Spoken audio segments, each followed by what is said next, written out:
नमस्कार मंडळी, स्वागत आहे तुमचं पुन्हा एकदा माझ्या नवीन व्हिडिओमध्ये। तर कसे आहात तुम्ही सगळे? आय होप तुम्ही सगळे मस्तच असाल। तर आज आहे संडे आणि आज संडे असल्यामुळे आम्ही चाललोय बाहेर नाश्ता करायला, कारण डेली तर आपण घरीच नाश्ता करतो। तर आज कारने न जाता आज आम्ही बाईकने जाणार आहे, कारण आज वातावरण सुद्धा ढगाळ आहे आणि खूप दिवस झाले बाईकची सवारी सुद्धा केलेली नाही आहे, त्यामुळे आज आपण बाईकने जाणार आहे। तर बसलो बाईकवर आणि त्याआधी जर तुम्ही चॅनलवर नवीन असाल तर चॅनलला सबस्क्राईब करायला विसरू नका आणि कमेंट करायला सुद्धा विसरू नका।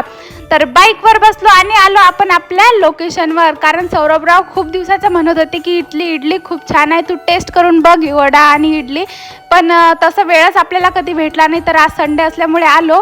पण नशिबाने बघा तिथली इडलीसुद्धा संपली होती, त्यामुळे वडा टेस्ट केला आणि टेस्ट खूप छान होती। आणि समोर आलो आपण नाथब्रह्मा इडलीवर, कारण इथं इथची ही शाखासुद्धा नवीनच ओपन झालेली आहे। तर इथं इडलीचे सुद्धा खूप सारे प्रकार आहेत। तर आपण इथं इडली ऑर्डर केली आणि टेस्ट पण इडलीची एकच नंबर होती।